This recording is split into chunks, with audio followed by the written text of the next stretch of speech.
This is a 2025 Luxe Cruiser D4 by Midwest Automotive Designs.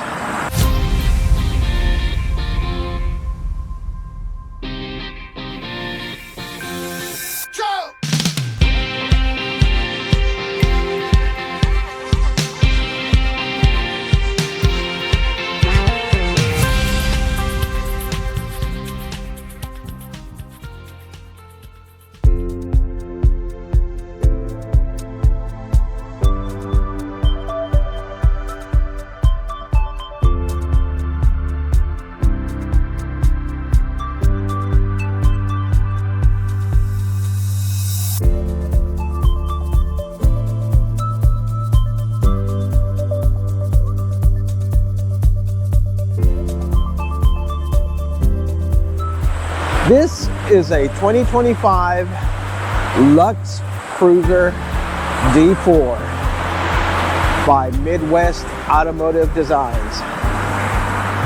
This is on the Ram ProMaster chassis. This has the 360 view, bird's eye view cameras. So you got cameras in the front, rear, left, and right.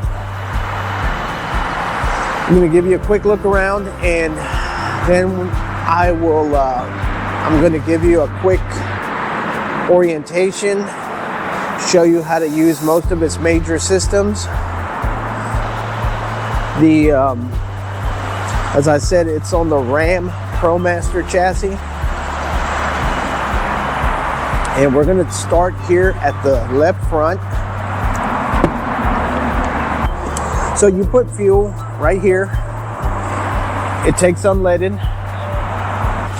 So up front, of course, we have the standard Dodge controls that you would expect to see. So I'm not going to go into great depth on that stuff. However, what I will discuss is some of the extra stuff. So you have your infotainment system here. Very similar to other stuff you might see in other vehicles, other cars and trucks. But up here, if we look up here, see right here, you have master power and refrigerator. So those are important buttons. You have to have those on. As you can see, they are currently on. If I turn the master power button off, all the stuff in the back will turn off. As you can see, everything's on in the back. So if you're going to be using the stuff in the back, you have to have these power buttons on. You see master power and refrigerator. The refrigerator is on a separate button. In case you're traveling and do not need all the rest of the stuff to be on, but do want your refrigerator on, so you can use the refrigerator to keep your soft drinks cold. So you do have the ability to run the refrigerator separately from the rest of the stuff. So, but as I said, you've got to have the master power on if you're going to use the camper stuff. Any of the stuff in the back, you're going to have passengers in the back using the TVs, any of the entertainment stuff, the climate controls in the back, all that stuff. So have that power on. Also, important. So whenever you're going to use this, it's important to, that you understand you have to have electricity. Anytime this engine is running, it is charging the electrical systems for both the engine, that's for the Ram ProMaster, the Ram stuff, the Dodge stuff up here. Well, I shouldn't say Dodge, I guess Ram is a separate entity now these days. So the Ram stuff has its own engine, the truck stuff that's up here. Then there's a separate electrical system for the camper stuff that's in the back. It's got its own electrical system. However, whenever the engine is running, that'll charge both the Ram electrical system and the camper stuff in the back, the Midwest Luxe Cruiser stuff in the back. So it charges both systems whenever the engine is running. There is also a shore cord that you can plug in to 30 amp electricity that'll charge the camper stuff whenever you have access to that kind of electricity. So it's important to note that there's an electrical gauge that we can see in the back. We'll see that here in a second. So you gotta have the batteries charged for stuff to work, right? So it's important the batteries stay charged, and we'll talk more about that as we go along here. So right now we have our power on, and we have a little touch screen. A little touch screen gives you access to certain things. So we have like a light master switch where we can just by one touch turn on all the lights in the back. And we have 2 other panels like this in the back, and we'll see them here in a little bit. Now, other things that we have here in the front, besides the obvious Ram truck controls, down here to the left of the steering wheel, we have this right here. So in the center, you have your standard climate controls like you would expect in a Ram pickup or a Ram ProMaster van. So that's still the case here. But additionally, we have this other control panel. You see it says heat on, AC on. So right now I currently have it set to heat, or I can flip it up and set it to AC on, right? And you just set it to whichever it is that you want, and then you turn the fan either low, medium, high, or off if you don't want anything on. And this is just for the rear, for the climate controls for the back of the van. So this is separate from this stuff over here for the front. So engine must be running for the climate controls to work for the back. If you're just sitting with the engine turned off, the climate controls, these climate controls right here for the back will not work. Okay? It's important. Gotta have the engine running. Okay? Keys. There's your one key fob here to start the engine. It is a push to start. There's your extra key fobs are in a satchel in the back along with all the owner's manuals. Now the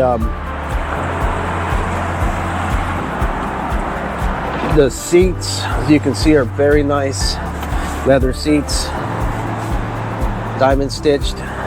The hood you can access right there. There's to pop open the hood.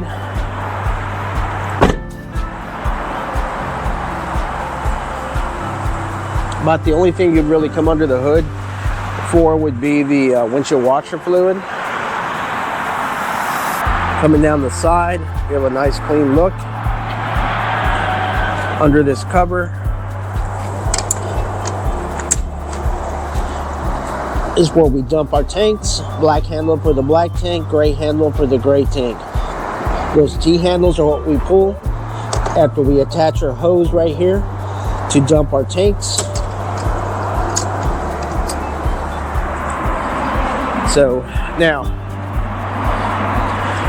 this is where we attach our city water. If we're at a campground and they have a spigot there, we can attach our city water hose right here.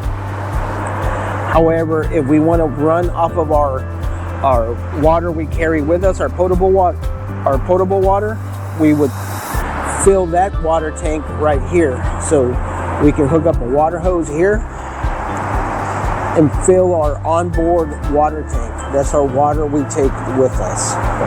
So this is where we fill our onboard water. Now you got these two right here. These two black ports, you can connect a water hose right there, a flush hose, and these are flush connections to flush out your gray tank and your black tank. So every time you dump your tanks, it is a good idea afterwards to rinse out your gray and black tank by attaching a flush hose right here. You just power spray it for about 2-3 minutes. And this is where you connect your 30 amp shore cord If you're someplace where you have a 30 amp connection to charge your battery, or what they call the house battery for the back, the camper stuff. Here at the back of the van, there is the shore cord. There is our 30 amp connection. That's what a 30 amp shore cord looks like. That is not 220, by the way. That is 110, but it's just 30 amps as opposed to the 15 amps that our regular outlet would be at our home, right? There's just more of it. You can see we have a sink. There's a microwave up there. There's some, like a little storage locker. Another storage locker. We have a refrigerator, 12-volt refrigerator that runs off the electricity. And we saw the button, right? We have a dedicated button. Then we have a toilet. We can flush the toilet with this button. It's an electric toilet, so we can press that button there, and that will flush our toilet for us. Well, assuming I turn on the water pump. I may not have turned on the water pump, so if I didn't turn it on, it's not going to flush. Yeah, I don't believe I turned on the water pump. So anyway, it's an electric flush toilet. You can see the controls for it right there. Sink. Now down here, you have some fuses, 12-volt fuses, live under here. They're all labeled. And this panel here, not really for the end user. This is some maintenance stuff, electronics outlet there with the GFCI reset button.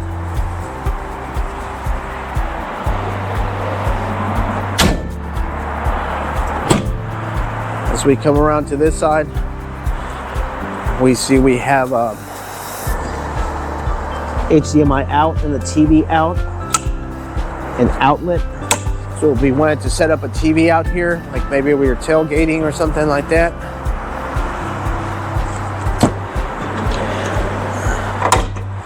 Now the door is manual. You have to, it's not electric like on some of the Mercedes-Benz models. Hopping into the back. So you have one TV here. Then we have another TV back here that's recessed into this door that goes back into the bathroom. There's your bag that's got your extra keys and your owner's manuals. There's some grab handles over there. There's some storage under these bench seats in the back. Now these bench seats you can lift this, and this will fold out and lay flat. And when you lay both of these down, it'll basically make like a bed over here. Make it a little hard to get into the bathroom, but it'll make into a bed. The shades are manual. You just pull up to close them. Now, here is our main control panel. Now, if the master power is not on in the front, that button, that blue button that I showed you, this will not work. So master power has to be on. So here we can see our electricity. So we see we have two. These represent our two battery banks. CHS stands for chassis. Chassis is our engine battery for the Ram ProMaster part of the van, right? And then HSE stands for house. So that's our two separate electrical systems. So our Ram ProMaster battery is at 14.4. Our house shows to be 14.2. So both battery banks are in good shape. Anything 12.5 and above is considered a fully charged battery. So our battery is in excellent condition right now. As I mentioned before, whenever the engine is running, which it's currently running, it charges both of these battery banks. So the engine is running and it's charging both of these battery banks. When it's I should probably say, so I would not worry so much about what voltage these meters are reading. I would worry more about the color. It's a lot easier to just worry about the color. If the color is green, green is indicative of a happy charging system. If it's green, that means everything is good. If it's yellow, that means it's getting a little bit low, and you might want to start the engine or plug it into shore power, one of the two. Now, other things we have here, we have 3 water tanks. We have fresh, gray, black. Our waste tanks, which we saw where you dump them on the outside. The gray, at least we saw the gray and the black, right? So the gray and the black, gray water is the water that goes down the sink. Black water is the water that the tank that where the toilet empties into. So that's our gray tank and our black tank, our sink water and our toilet water. So we can monitor those and see how much water is in each of those tanks. So we can see that our gray shows 10%, our black shows empty. Now they may have a little bit of water in there, just not enough to read more, than what they show. Fresh is showing empty currently. I know there's a little bit of water in there, just not much. Water pump, so water pump is off. Blue means it's on. Tank heaters. Now the tank heater should not be confused with a water heater. The tank heater, that's like an electric blanket that's glued to the underside of these tanks here, and that is to keep them from freezing in the event that you're traveling through freezing weather. So this coach does not have a water heater. It is just using these tank heaters to warm these tanks to keep them from freezing, as I said. So light master switch to turn off the lights on one fell swoop. Other things we have here, we have this green button, so if I touch that, that's going to take me to my radio. We have a Fusion radio. The actual Fusion radio is up here behind this black cover. That's our Fusion radio. However, by touching this green button, it takes us to this control panel where we can remotely turn that on and off, right? Now we can touch this button here and access the different individual lights. We can touch this button here and see our batteries further. Now inverter control, I would stay away from turning off. It normally turns on by default whenever you turn on the power, and that's the way it should be left. I would not encourage turning off the inverter unless you really know what you're doing. Right now it's on. The blue color indicates that it's on. Grayed out would be off. This right here, that's our internet router. This coach does have a router that's built in by Midwest in the back. This turns on that router on and off. Right there it's off. The blue color indicates that it's on. So that is like a Wi-Fi hotspot. There is documentation in the satchel there to activate the Wi-Fi router if you want to subscribe to the internet service through Midwest. And then our last settings on here is screen brightness. Cleaning mode will turn off the screen for 15 seconds to allow you to wipe the screen. Temperature, you can set it from Fahrenheit to Celsius. Network diagnostics is mostly used by technicians. Mobile app, it does not have a mobile app capability. It can be added to this van, however, it usually due to the size of the van, it's not usually something that's oftentimes added. Floor plan, that's set at the factory, but that is your main control panel. So now some of the other things we have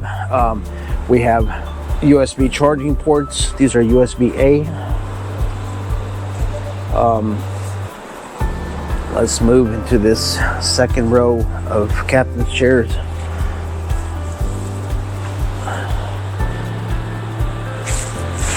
So this is our Fusion radio. That's where it lives.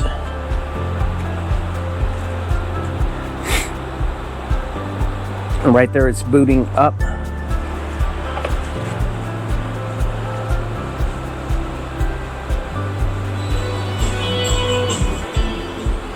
Now this radio does have zone 1, 2, and 3.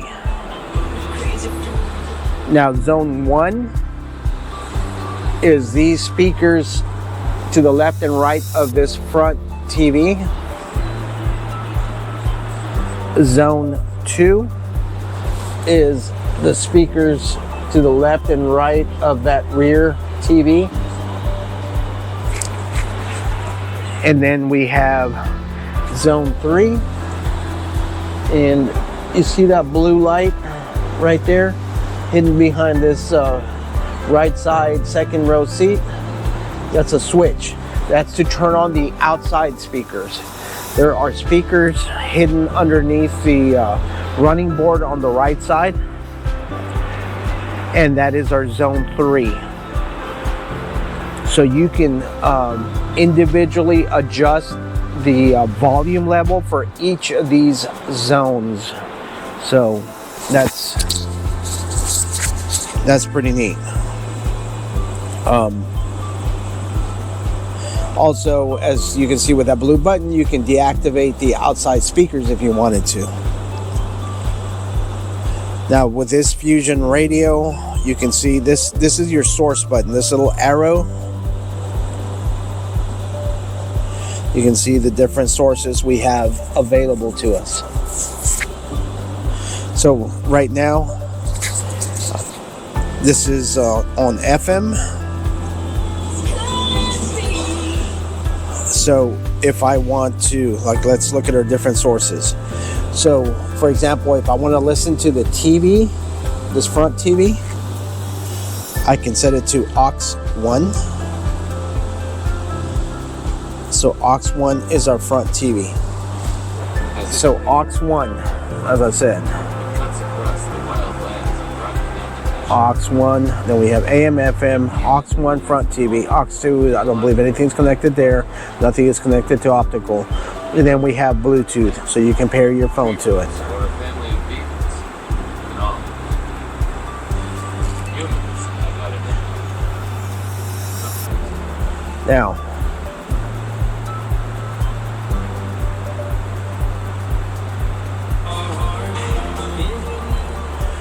Now we have other remotes. Now this Insignia remote is for the back TV. This van also has Apple TV. That's this right here. So Apple TV is on HDMI 1. So you got to set this TV to HDMI 1 or that TV in the back to HDMI 1 to use the Apple TV, right? So you have, of course, all the apps and whatnot that are available on the Apple TV, available on the HDMI 1. And also this front TV is a smart TV as well, so that's got its own apps available. Additionally, the TV in the back, so the TV in the back does not have speakers. So in order to get sound from the back TV,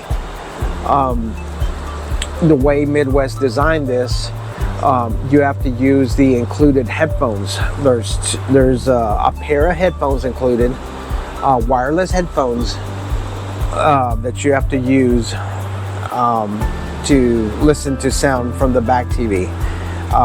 And as you see in this picture, so you see this, it's got this switch right here that shows A, position A, B, and off. So basically you put it in position A if you want to listen, if you want to use the headphones to listen to the front TV, or set it to position B to listen to the back TV, or set it to off if you don't want to use them. They use AAA batteries, so I would encourage you to have a package of AAA batteries, because undoubtedly you will, or kids or somebody will forget and leave them on. The batteries will go dead. At least you don't have to wait for them to charge. You just replace the batteries. So very simple to use. So at any rate, so that's our remotes.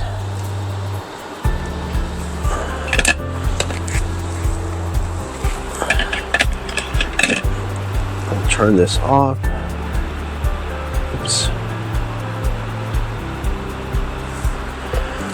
And it's got this rubber cover to protect it.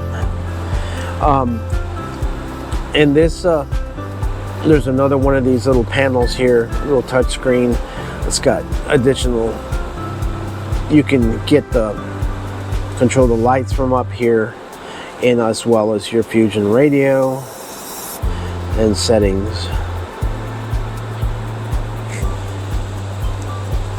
And that is pretty much everything that I wanted to show you on this van. This is going to bring this walkthrough to a close on this 2025 Midwest Automotive Designs Luxe Cruiser. I hope you found it useful. My name is Frank with the RV Shop here in Baton Rouge, Louisiana. I hope you have a fantastic day.